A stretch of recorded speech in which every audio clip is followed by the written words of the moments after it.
Welcome to Oh Brother, a podcast where we try to figure it all out with your hosts, Brandon and Collin. On this week's show, most caboosey part of the caboose. Ahoy! Ahoy! What's going on? How are you? I am well. This is I don't know how to describe exactly like the season that we're in, but it's some say it's a bit like overwhelming. Like there's the like the season of like, oh, the weather and stuff. Like it's fall, it's rainy, I'm here for that. But like I'm a little scared for how busy the rest of the year is going to be for me. Oh no. Yes. I'll just put it this way. Ever since June, I've been saying don't worry guys, it's going to slow down. It's September, August, September, October. They're never busy. Don't worry. Everything's going to be okay. And then it doesn't slow down. It doesn't. It continues to not do that slow down thingy that I've been hoping for. So that's where I'm a little like, what is going to be unleashed in November and December for us? Because I'm very, very worried. That's very confusing. Like what? I don't. I'm very confused by all of this. Right? Like, what a strange. This is just more proof that the economy is not real, and everything is made up. Because like everything is like mega expensive. Like nobody has any money. And then all these people are like, yeah, I'm not going to be at home. I need a pet sitter. Like, what is going on? Oh, no. Yeah. Yeah. I know. It's just perplexing. I'm the same way. I'm like, everybody is saying, like, everything is slowing down. It's getting harder. Everyone's talking about, like, living paycheck to paycheck and all of these issues and stuff. And I'm going... But like, not that I'm wishing a slowdown or wishing for stuff like that. It's just I'm not seeing that, and typically what I guess is that maybe there'll be like a delay. I mean, maybe, but like, I don't know. That's very odd. I know. I'm like, okay, well, surely it will be a slowdown because. Who travels in September and October? Like that's also true. Where are you going in September? Where? Why? Right? Like yes, I know. Now, like. I mean, unless you're maybe, Collin, maybe your clients are secretly like Midwest Fall Festival enthusiasts, and they're just traveling. They're like, I have got to go to Toad Suck days, right? I just have to go. Where was the Ozark one, like Sucker Days in Ozark? I gotta go over to Apple Fest in Seymour. Just have to go get that apple cider in Seymour. You know what's up? Like I don't know if they still do that in Seymour, but I have very strong memories of going to Seymour specifically for apple cider. So I don't know if that still happens, but like maybe that's where they're going because those start in those. That's the only thing that I know that happens in September and October is small town fall festivals. Yeah, this is what I am. This is what I don't know. Maybe they're going to baseball games. Yeah, this is like the hot time of baseball, right? Yeah. So that's like the baseball season's hotting up. The football season is starting. Maybe all of your clients are sports enthusiasts. This sounds more likely than small town festival enthusiasts, but you never know. There could be some overlap, could be. So yeah. this is because this is true. Like right now, we're doing this like on a Wednesday. We'll have like 9 visits, okay, and then on a Friday there will be like 50 visits. Okay, well, this lines up with festival and or sporting events. Yes. Although baseball games do just happen on Wednesday. So like, I don't know, but it doesn't make any sense to me. And so I really am like, it's so bizarre. So this is where I get a little, again, worried because I'm like, well, all this is just, I don't know, going to be insane. So I'll try and figure out what to do. But now I'm like I'm going, because usually I go, okay, well then like I'm banking on like November, December to be insane. Like that's to be expected. But I mean, yeah, I can't really go up any more from where we are. Like we're hitting some levels of like that are around summertime levels right now. Yeah. Like summertime levels, which is in nuts. October. For the end of October, where are people going? Everybody wanted to go to Carthage Maple Leaf Fest. That's where they all went. They all wanted to go see. Mm-hmm. Yep. So that's where we are right now. Yeah, it's been so bizarre. And on top of that, it's also like, oh, we're also trying to do some like social outings and stuff, because we're like, okay, well, we scheduled all of this stuff because we're going, okay, we're not going to be that busy. So we've got time to schedule like all these pup cup events and all these other stuff that we do. Yeah. Right. And now I'm like, just kidding. I don't have any time to do any of that. Yeah, fair. That's good grief. Oh. And so I'm trying to fit all of that into the schedule and around, and I'm like, actually no, like I really have no more time. I mean, yeah, like that's if you were okay, words is hard. If you were already planning on doing other things to fill the empty time that you have, but then all of a sudden don't have empty time, then we have a big problem because things were scheduled for an empty time that does not exist. Mm-hmm. Yes, this therein lies the problem, because it's exactly what happened. I went, there'll be plenty of time for all of this stuff to do. I'll schedule things back to back and multiple things on the same day. And what could possibly go? Oh no. Yeah. Because I'm also like trying to hire people and get them trained in the free time that I thought I was going to have, but now I don't anymore. So yeah. Well, this is a problem.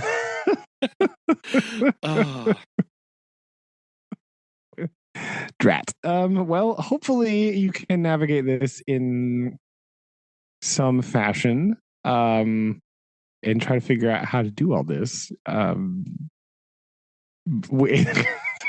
This mysterious month of many travels. Which I know. I thought surely whatever. It's it's one of those things of like, okay, well we're busy, so like, that's good, but like and yeah, I guess I need to start. I want to start asking my clients like, where are you going? Where you head off to? Right? Like, just interested. I just want to know, like, where are you going? Maybe they're all work conferencing too. Maybe that's just like, maybe a lot of businesses are like, oh, we'll do conferences now before holiday time. So maybe you have people that are doing that kind of stuff. Yeah. I don't really know. I'm just grasping at straws here now, trying to figure out where people are going in October. Because it's not like most of the people who are going, they're not leaving for like a week at a time. Right? So it's not that. It genuinely is like Friday, Saturday, and Sunday. Like, that's where the bulk of things are happening. And so they're not going a fur piece away. But it's like, but also, I don't know, like every weekend, like everybody's traveling every weekend. Okay, whatever. Yeah, maybe they're just doing like little. I have no idea. It's very strange. I don't know. It's not a time of year that you would just normally think like, oh yeah, we have a place to go. Like, where are you going in October? Like, it hasn't even, and you can't be like, oh, they're gonna go look at foliage because there's not. It hasn't been. It just turned fall like yesterday, so there's not any leaves to change color. So that's not a thing either.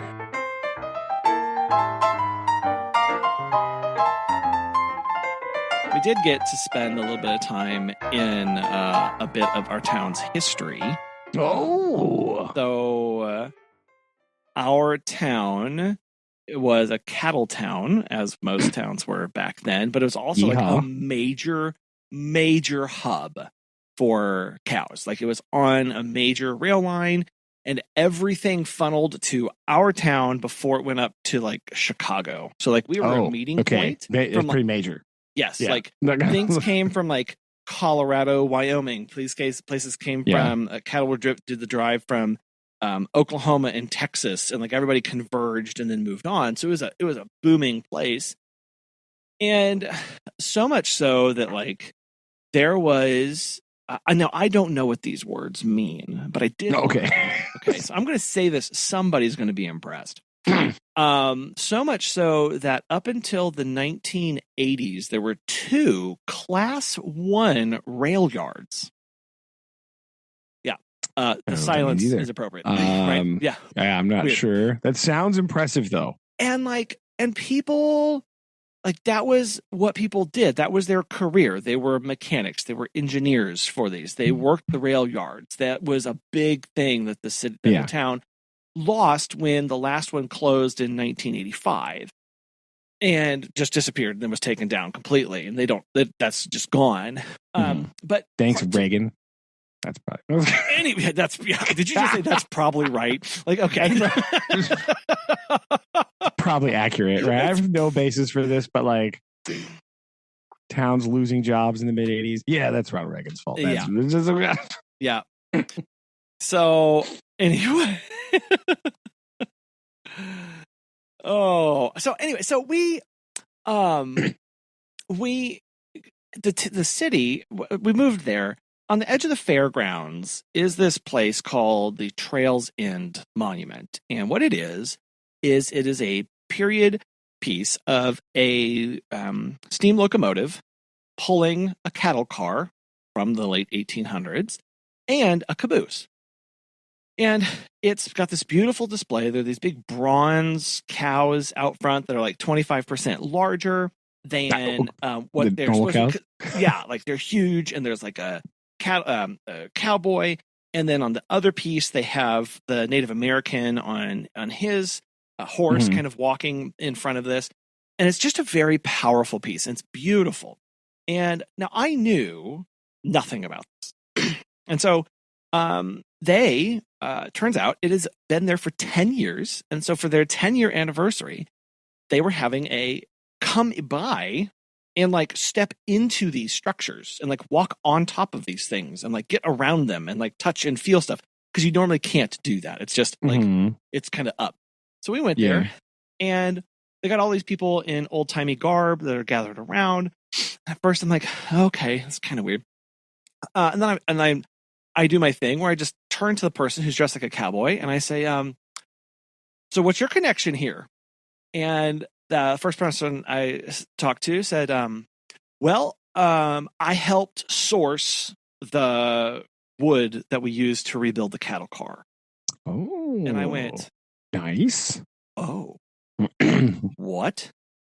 And we're walking around and we're seeing stuff, and the steam engine is just gorgeous. Okay. And then like Yeah. we get to come up, they have a little tiny like boiler or whatever inside it that they're working right now. It's running off a little car battery so that you can use the actual whistle and stuff. It's kind of cool. Oh, That steam yeah. coming off.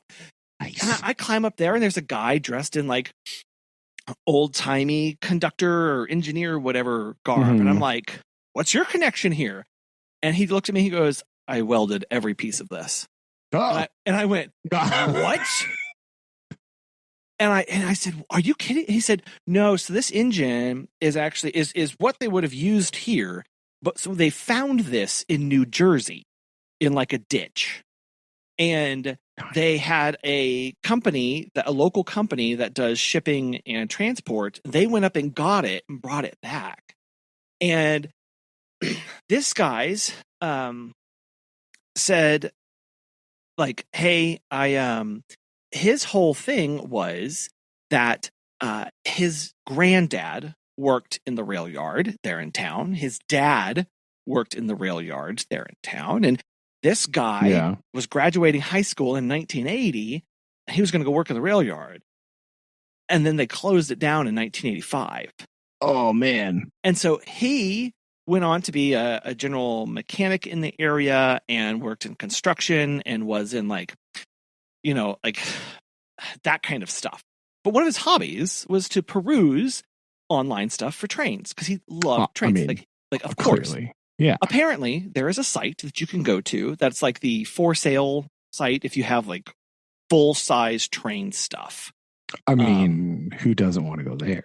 And so one night he's scrolling and he sees a help wanted ad. Help wanted, restoring full locomotive in this town. Whoa. And he looks at the town, right? And he goes, well, I live there. What? And he clicks on it. What?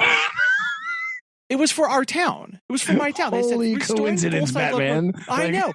He clicks on it, and it's these organizers who got together and were like, well, we've got this broken down locomotive, but we don't know how to fix it, so we'll ask for help. This guy, literally born for this, steps up to the plate. They like dump off all walks these across the street. Yeah, literally walk like and they dump this massive cargo ship container thing full of pieces, and he's like, I'm on it. And he starts putting the whole thing together and constructing it and like doing other stuff, doing research to get the period pieces. The thing that I realized that I did not know, that this thing is so accurate. Like when they needed a bolt, okay, what were the shape of bolts in the 1800s? Oh, I don't know the answer to this. Were they even bolts? Or were they just rivets? Well, they were rivets. There were some bolts that they were square, right? So they use square bolts. Oh, yeah. Okay. You can't go to Lowe's to get square bolts. You have to make them, don't you? So they found a local company that manufactured them square bolts. Whoa. And I'm like, oh, holy moly. And he's like, yeah. And the local Sherwin-Williams donated all of the paint for this entire project. And they matched it to the period piece of the paint colors that we could find to make sure that all this was okay and working. Dang. And I'm like, you've got what? Oh, and the wheels. This thing didn't come with wheels, and so they're like, well, because they were rotted out or whatever and lost in salvage. And so they were like, well, what are we going to do? So they're like, well, we can get some replicate ones, or maybe can we kind of make them out of wood and make them look metal. And then they're just talking to this guy, like Wiseman Construction or whatever. And he's like, well, I got this metallurgy machinery back here that I haven't, my dad got, but I haven't used it in like 20 years. I wonder if we could use it to make those wheels. And they did. They made. Jeez Louise. They found old schematics of these wheels for what they were manufacturing, and he made them. And I'm just like, so like my mind is just blown of hearing this guy talk. Fair. And like people are starting to stack up. So I'm like, okay, I got to go anyway. I'll be bye. So we go down and we see the cattle car, and the cattle car was obviously like wood and rotting. So they went out and found oak that they would have used to build the cattle cars and made the cattle car not with 2x4s that you can get from the store. No, they went and hewed and cut their own. They milled their own to make this. They rebuilt the suspension and everything underneath it, and then they painted it again, period piece yellow, to make sure that it matched everything. And then I'm going back, and I'm just like, this is a little insane, like what I'm hearing. And I go into the back, and I get up into the caboose, and we step up into the caboose, and I learned that during the cattle drives, they had to every now and then get the cattle out to go water the cows along the way. Well, how did you do that? We had to have horses. Where'd the horses go? In the caboose. Interesting. They So- didn't just have like a horse car.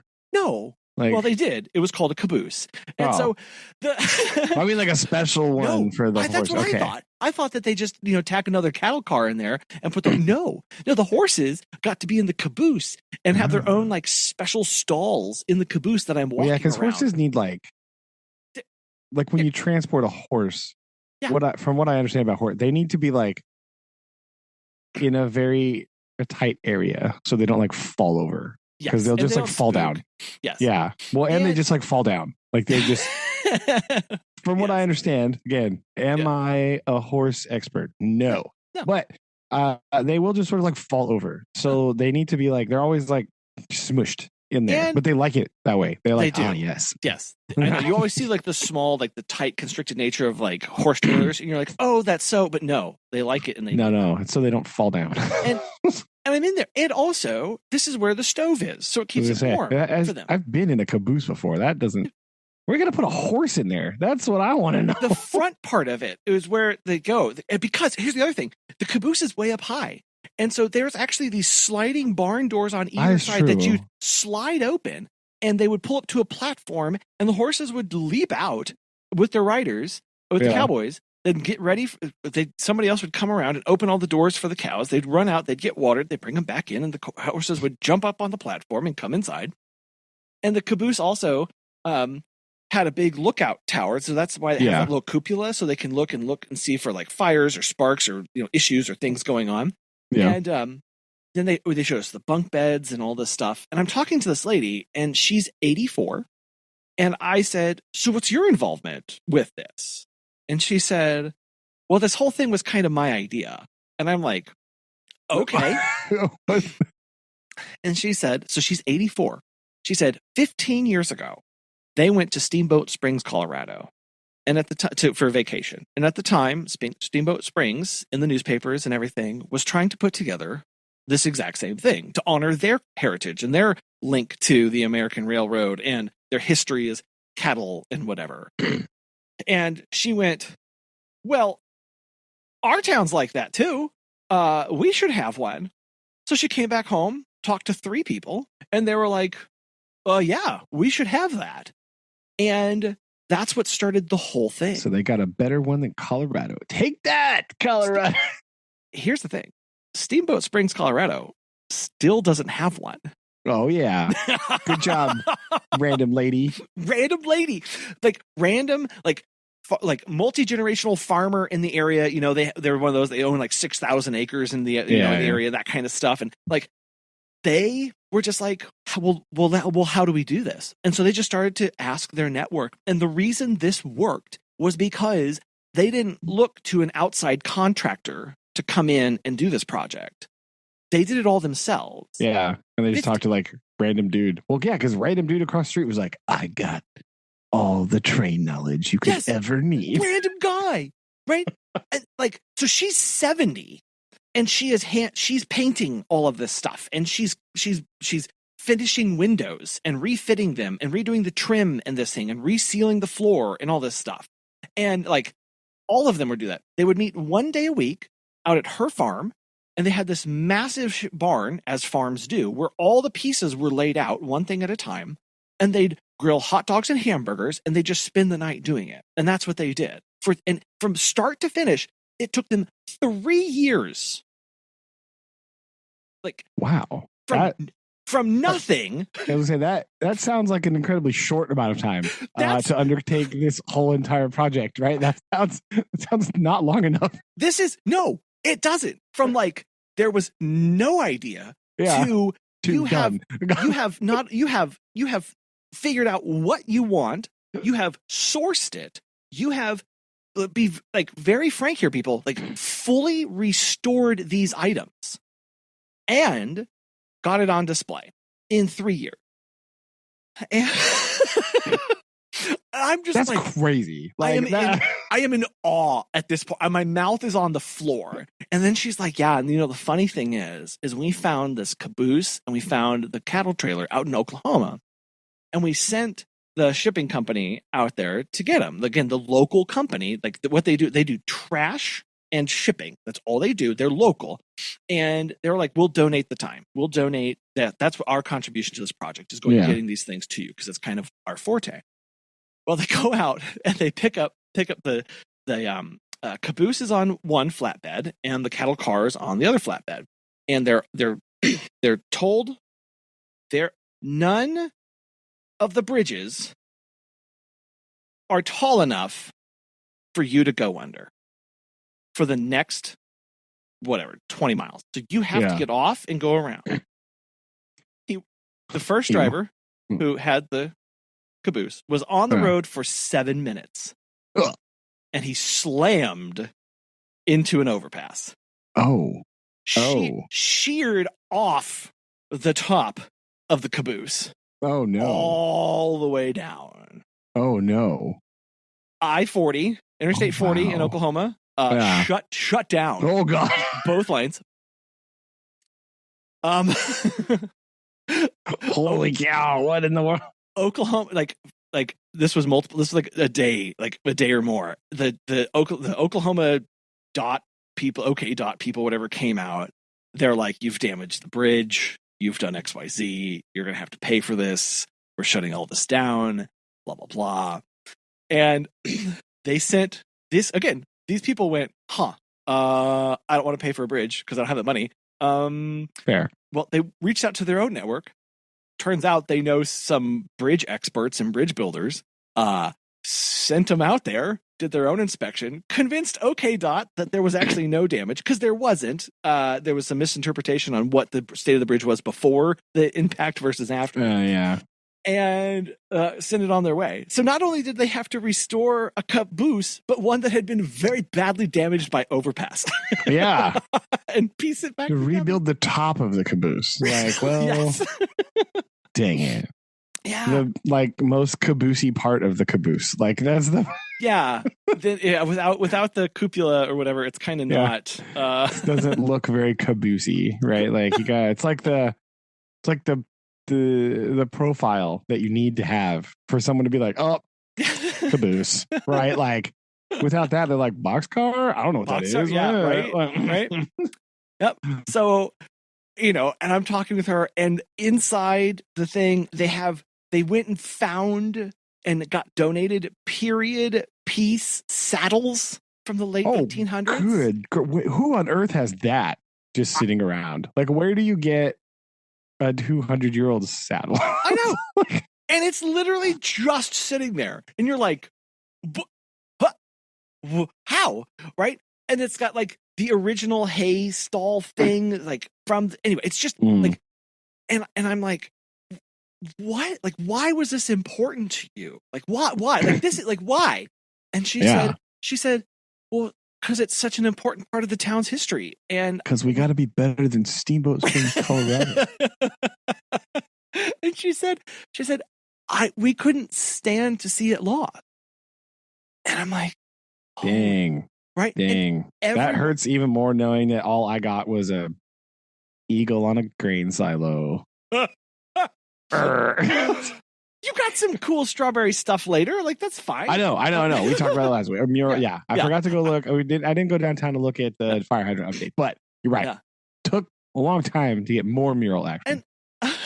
But I'm like, and I'm looking around, and I'm actually like seeing all these people, and everyone who's there, who's dressed up, who's part of this, they're all in their mid to late 70s, early 80s.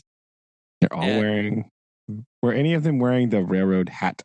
The engineer guy did up at the front, like he had on a Johnson angle. Okay, good. And nice. You're just looking at this, just amazed. And I talked to another lady, she's 82, and she's sitting in front of this big chuck wagon.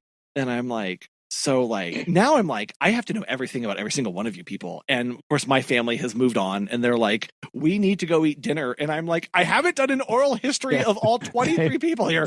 They've all walked home by now. They're just like, whatever, see you later. And I'm talking to this lady. She's in front of this chuck wagon. And I'm like, what? And she's like, yeah, it was me and whatever the lady was who I forget her name. That's going to bother me. Like, it was her idea and she looped me in first. And my family came here on the railroad and blah, blah. And we, that's what we did.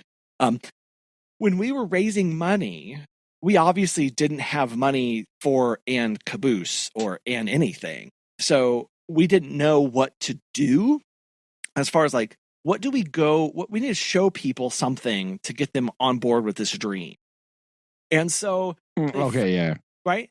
So they found an old covered wagon from the mid 1800s or whatever in Arkansas, fully restored it to period, stocked it. And that's what they traveled around with to fairgrounds, to meeting places, to presentations, to be like that was their talking point for, and it's kind of cool. Like, look, we restored the covered wagon and it came before the railroad and we've got dreams for for a railroad part of this. And that's how they raised. They had no, like, this wasn't a city thing. This wasn't a fairgrounds thing. There was no state money. This was all local people and businesses. They raised over $2 million for this project. Whoa. And there it is. And it's just there. And I'm like, holy smokes.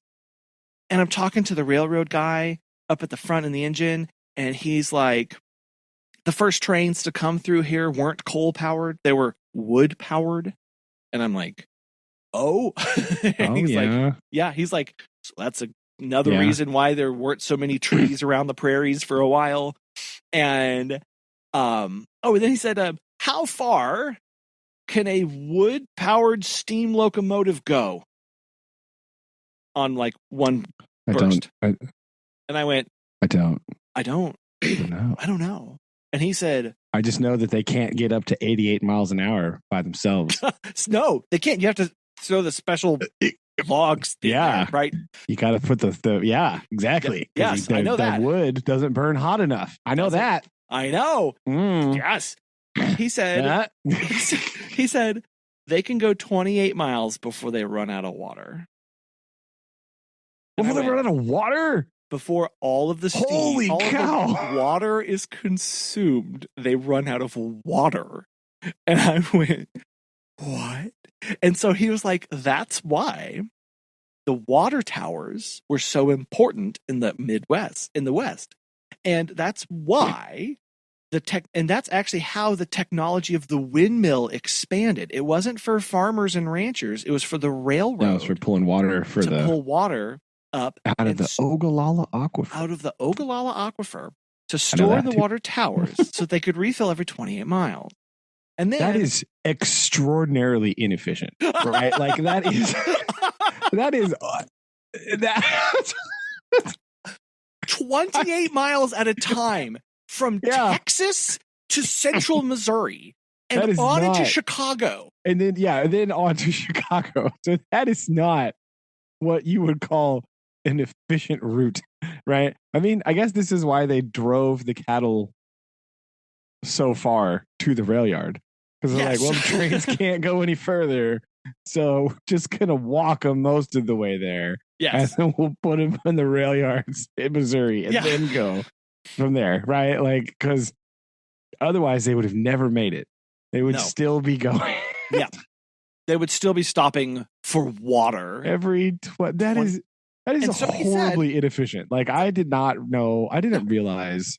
I always figured, right? Because on media and like books you read about this time period, like fiction things, whatever, it's always the coal or the wood that's the problem. Yes. Right? Because you don't think about the boiler actually just boiling out of water. Yeah. But if you're only going 28 miles, potentially less. If you have a hill faster. Yeah. Yeah, right? Like, that's a horrid. What? Yeah. And I'm like, and then he goes, so how far is it from our town to the next town over? And I went, if you tell me 28 miles, I'm going to be, he goes, it's 26 miles. And I was like, oh my gosh. Yeah. And then I got you don't home. want to run all the way to 28. No, you can't max it out. You bust out the atlas. You're like, I did. And get the compass, right? And just like start. Brandon, if you go from Kansas City all the way to St. Louis, you can find a town basically somewhere between like 24 and 30 miles all along there that are kind of like larger-ish, all straight across the. And that's what they did. I'm like, holy that's smokes. Crazy. Like, just like we talk about infrastructure for like towns these days, but like these talk like that, like it really just like made in my brain the impact of a railroad in any region.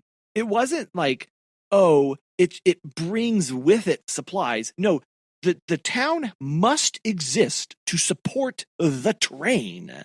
Like that's why they were so important.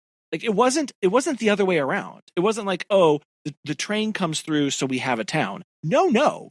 Without the town, there's no train system working. Like, and then obviously as the technology advanced, you didn't need so many little towns. So that was another reason why they kind of died out. Of well, I don't need to stop every 28 miles. I can go 60 miles, and then I can go 120 miles, and then I can go 300 miles. Like that all of a sudden changes the economy of what's going on there. And all of this is flooding into my brain as I'm standing next to a replica of a water tower and an original windmill that's over here to my right. That the metal part is from 1887, and then they built the wood up around it, and like it's spinning over here, and it's just like like it was very unreal for a very long time. That is kind of nuts. Like that. Yeah.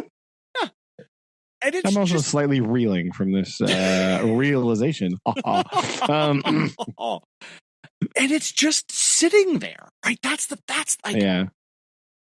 Oh, anyway, so I spent a little bit of last week, one of the days, doing that, talking, and apparently we weren't able to stay, but they were going to go after they were done showcasing this. They were going to go to the farm, and they were going to host people with hamburgers and hot dogs, and they were going to show a little documentary. And I need to get a hold of this documentary and watch this that was put together. Clearly. So I do know one of the people that was a big part of this. And so like I do need to just ask him. Like, hey, can you I wasn't able early. to watch the video, send me that? Like, but I do need to desperately see this oral history and a link somewhere. YouTube. So yeah, it was mind blown, and I'm still like, I'm ready to go back and look at it again. But that's the other thing. Oh yeah, they don't open it up for tours all of the time. Oh yeah, no, because they have to have the people there for it, right? Because otherwise it's lost. You're just staring at, like the important part here is to talk to the context. People. Yeah. Yes, is the context. And that's the other part that I just got so sad about, because some of these, like the youngest of these people is 68, like that's the youngest person that's part of this group. And anyway, it's just like that, just slipping through that last connection to this, because many of them had direct connections to the railroad in very meaningful ways. Mm-hmm. And this was their last attempt, and successfully, of building this monument. Really is what it is. Like it's a restored history, but it is a monument and testament to the importance of it and the people of that town. And just thinking of all of the people who will, for generations afterwards, just know it as that train thing. Like I get a little sad at that thinking of not having that connection anymore. That is true. So they do need to put their little thing on YouTube so that they can. Yeah, and I will just be the one who watches it all the time. So anyway, that was that was my big thing this week. That's pretty epic. I'm not gonna lie. Right? Oh man. Well, I didn't do anything near that exciting this week, but I did. I updated my fall reading list. Here, yes. Right. So I remembered that on my bookshelf I do have a short story collection from your boy Robert Louis Stevenson. Oh hey. Right. And so I was reading this. This is the some sort of extremely old Barnes & Noble hardback edition, but it's like, oh, love it. I know, right? Back when they were, this one says $7, which is the appropriate price for this. Anyway, this is like Robert Louis Stevenson writes Gothic horror. What? Yeah. So like to varying degrees of success, right? So of course, one of them is The Strange Case of Dr. Jekyll and Mr. Hyde, right? Which is like when you read it, like it's real weird. It's a very odd story, and I think this is not necessarily a hot take, but like this is a adaptation that a lot of media does not get correct, right? Like this is a lot of people have an idea of what Dr. Jekyll and Mr. Hyde is. And then if you read it, this is they all have the incorrect idea of what is happening here. Right? Like it is not right. But basically they like media would have you believe that like Dr. Jekyll becomes split into two different distinct people, like the good and noble Dr. Jekyll and then like the evil Mr. Hyde, right? But like when he is describing it in the letter at the end, he's talking about like he always struggled with these like thoughts of like villainy, right? And so he's always had this part of inside himself, right? But he's like suppressed it in order to attain his station as like the good Dr. Jekyll, which is in good standing and in high regard, right? But he's just like repressed this side of his personality. So the little potion mixture thing really just changes the way that he looks, which allows him to be as nefarious as he wants without any repercussions whatsoever. And so there really is no Mr. Hyde. It's just also Dr. Jekyll doing things, right? So like, this is not what things like Bugs Bunny would have you believe is the case, right? Like Looney Tunes not necessarily have this adaptation correct. I know, shocking, but it's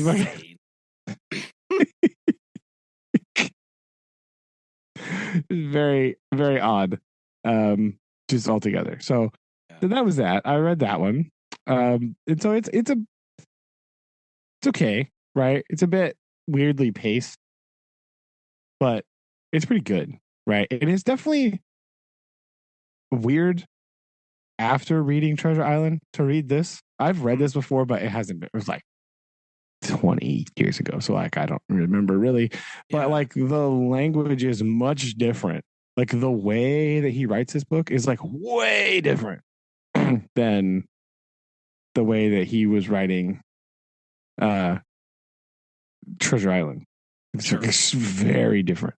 It's like much more elevated. Is a lot more like flowery language in there, right? Much more interesting. So it's a much more like cerebral story, and like we have this like very like we don't necessarily know who this narrator is. It's just sort of this like omniscient thing happening, right? So I read that one. I read The Body Snatchers. Ooh, which is like I always forget that he wrote that book. Like that is that was very short.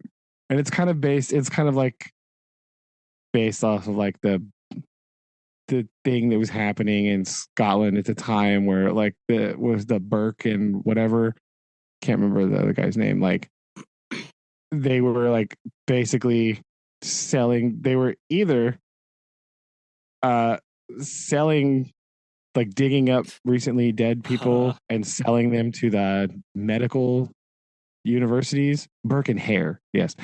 Or they were just like straight up murdering people and bringing them and selling them to the universities, being like, oh yeah, totally just died of natural causes. Anyway, get my money. So they would like show up in the middle of the night and like with just like a body in a sack and be like, yep, here you go.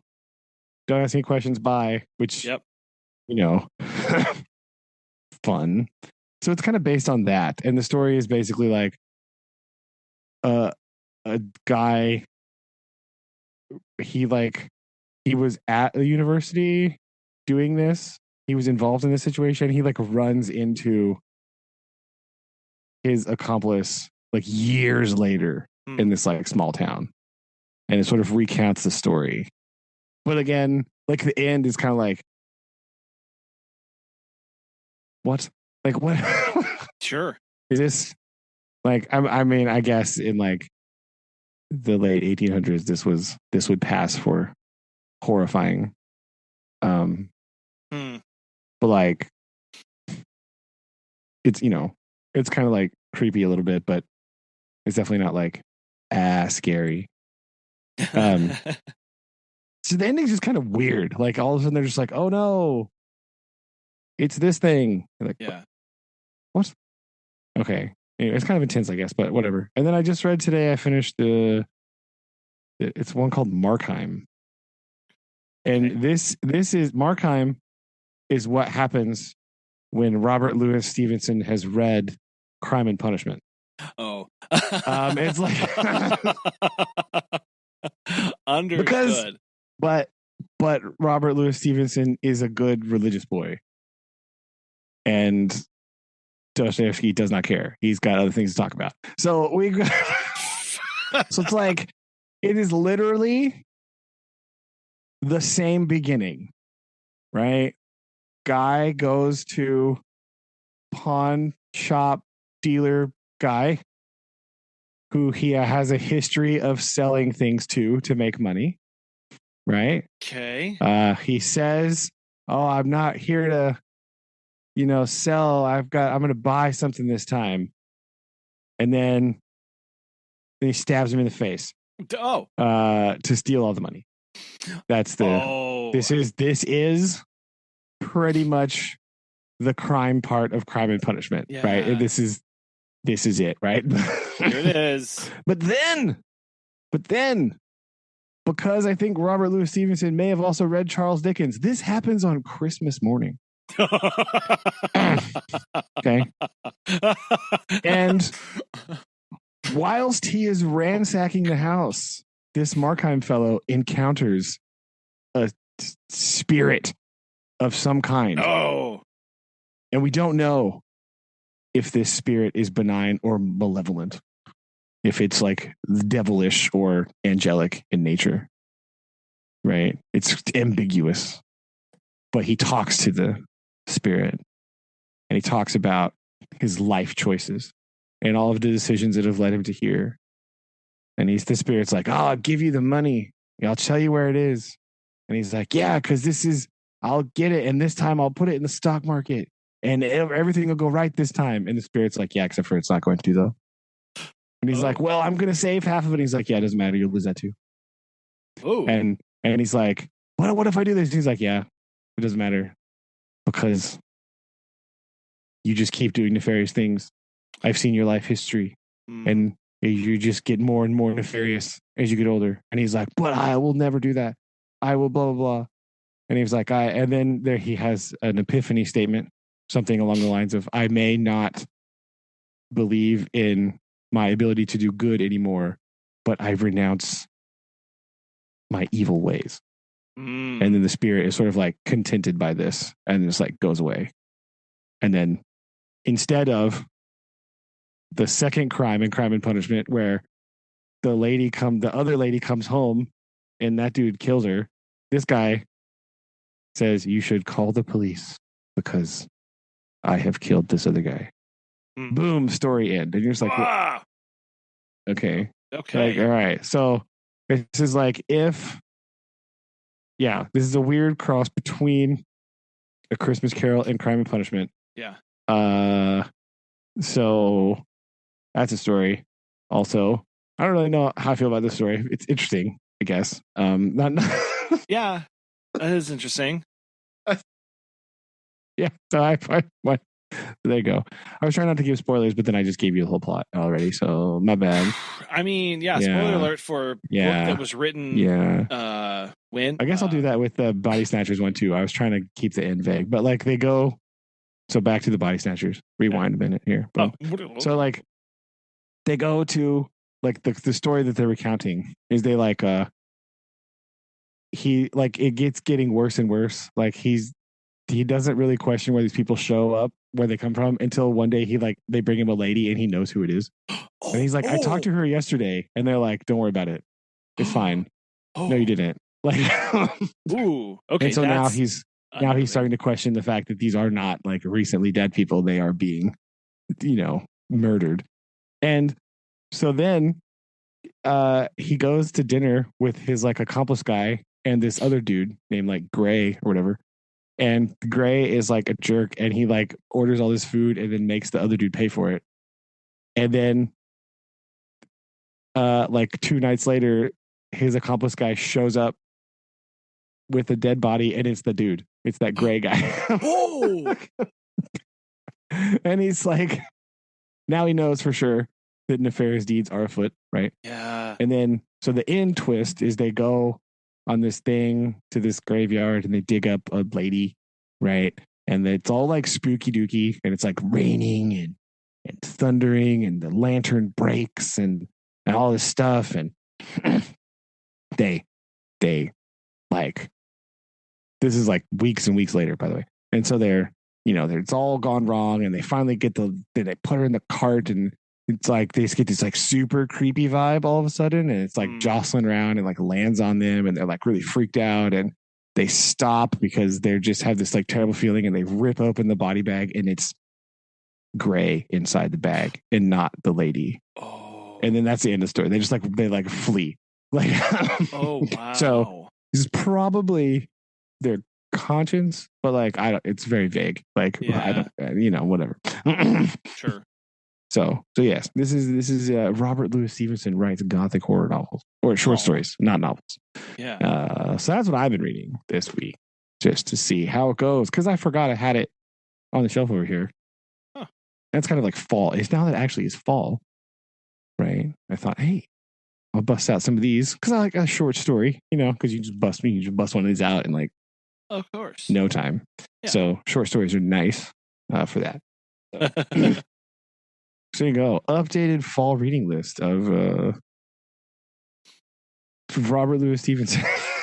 Yeah, I think it's great. It's good. Yeah, again, I always forget that. Man, yeah, I gotta. Yeah, it's not bad, but it's like it's definitely not. I think Treasure Island's just overall a better story. Sure, it's more coherent and it makes more sense. I think he does a better job writing as Jim than he does as like random omniscient guy. I don't really know. Like the voice is a bit odd sometimes, but it's not bad. It's pretty good overall. So there you go. There you go. Updated reading, more Robert Louis Stevenson, just like intermittently. There you go. Perfect. Perfect. In case you needed more, listeners. I mean, there it is.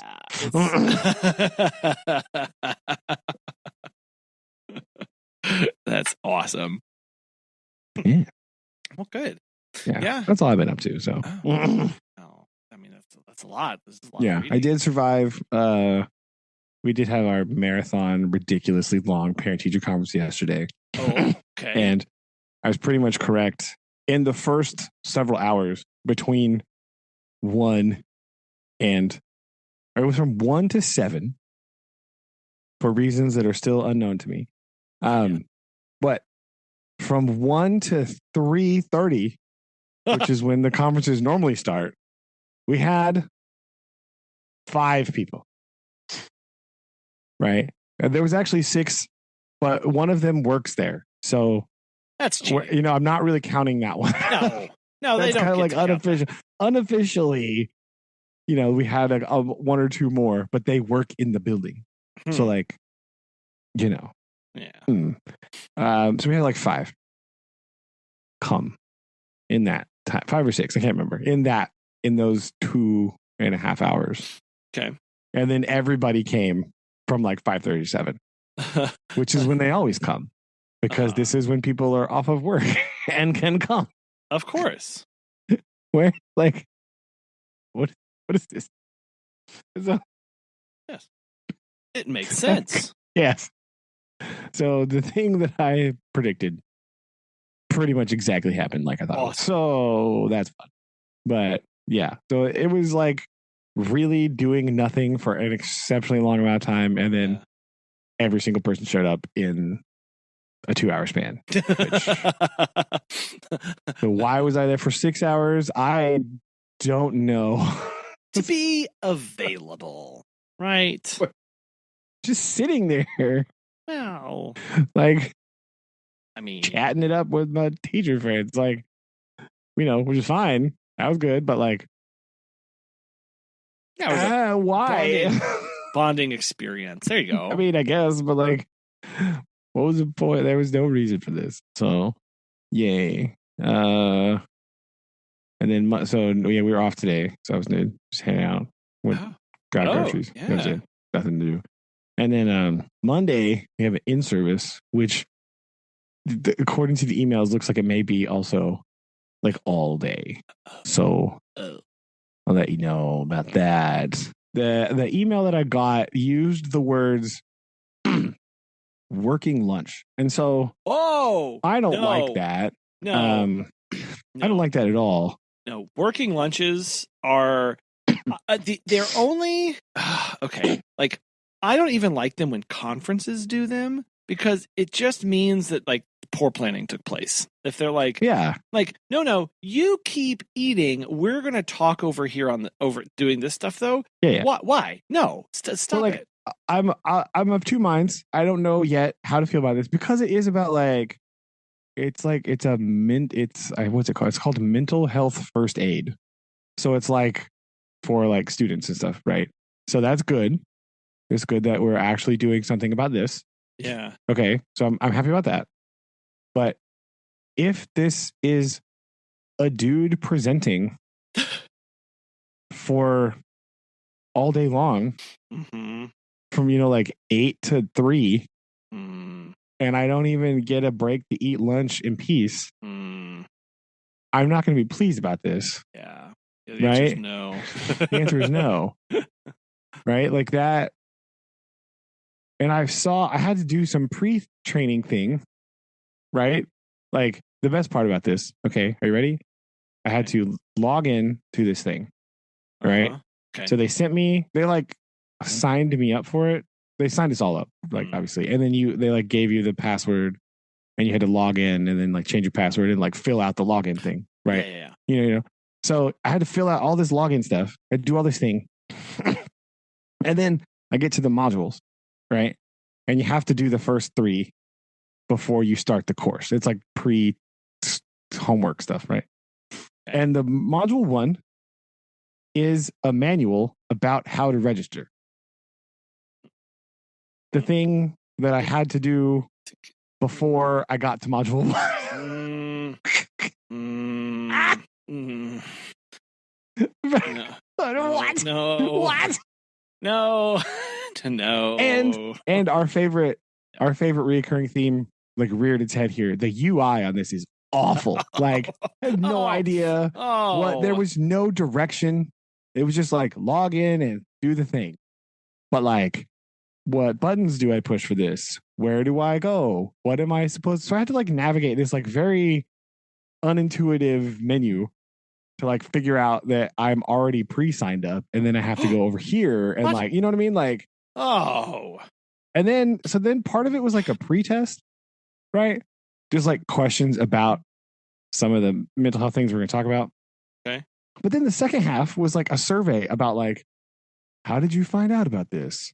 Like, it's mandatory. I don't know what is like.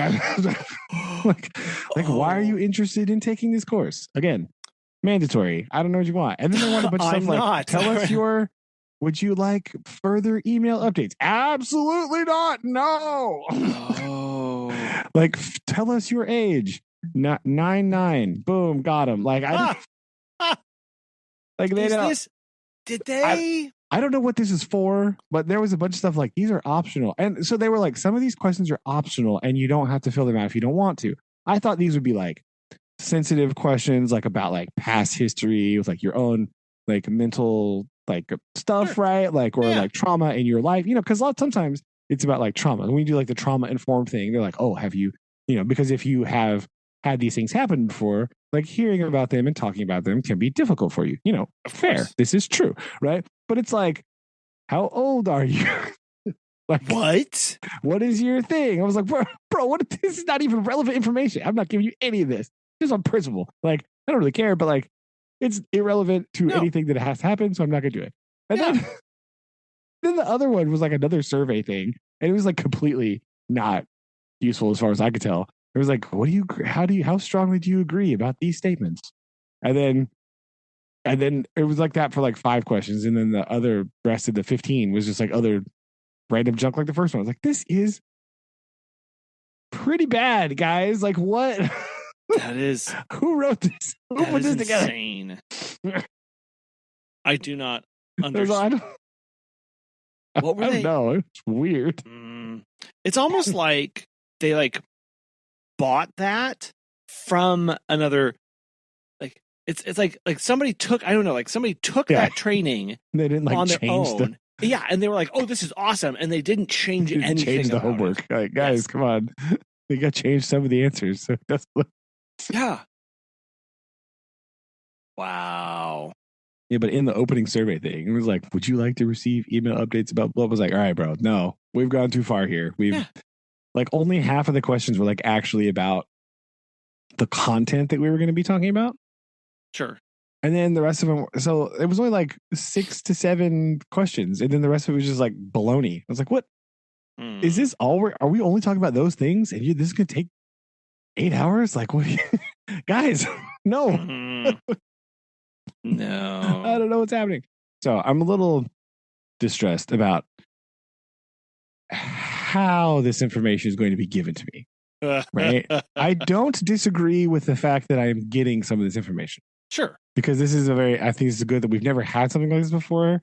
This is like a missing spot that we've talked about. Like I've talked about this for like ages. Like this is a gap that we have, right? Yeah. Like we have people that know how to do this, but like, you know, I just always have to be like, hey, I'm going to email the counselor now. Like, cause I don't know what to do about anything. Right. So, so like I'm not poo-pooing the information that I'm going to be given yet. Anyway, we'll see what it actually is. But the methodology of delivery here is potentially going to be problematic. Right? So we'll see how I make it on Monday with this. I don't know. Updates to come, ladies and gentlemen. Well, yeah, this is the unfortunate. Yeah, I mean, it's that like you said, like it's a good step, but like you said, like the implementation part, and I know like I fall into that too of like, oh, I just watched a cool video on dog body language and behavior. I need to send that to my team, but like, I don't.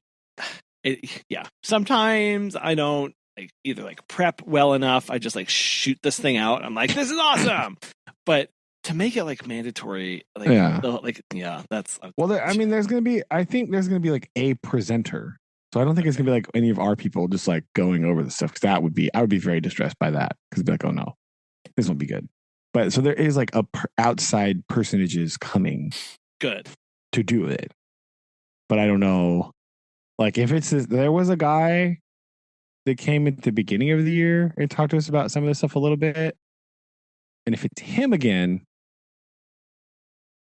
I don't know. He's one of those guys that like he tries really hard to make like funny jokes in his presentation. He doesn't just like go with it. Like he really like forces it in there in an awkward way. And I didn't particularly enjoy his big long talk that he gave already at the beginning of the year. So I don't know if it's him. Well, because I don't remember that guy's name. So I don't know if he's coming back. Well, it'll be in anticipation. I'll be in a chair for potentially an exceptionally long amount of time. And sad. So we'll see.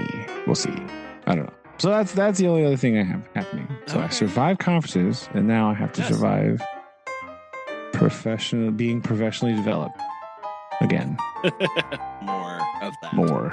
Yeah. Okay. Yeah. So there you go. Very good. Well, I'm eager to see how things. Yeah. Well, that makes one of us. So as I'm sure you are as well. See how horrible. Oh yeah. Goodness. Well, I have a haiku to. Oh yeah. I do. To send us off into the evening. Okay. Lovely. Steam and Hoof once sang Westward dreams and driven herds. Now the whistle sleeps. Ooh, that's so good. Boom. Yeah. I like that. There you go. I like that one a lot.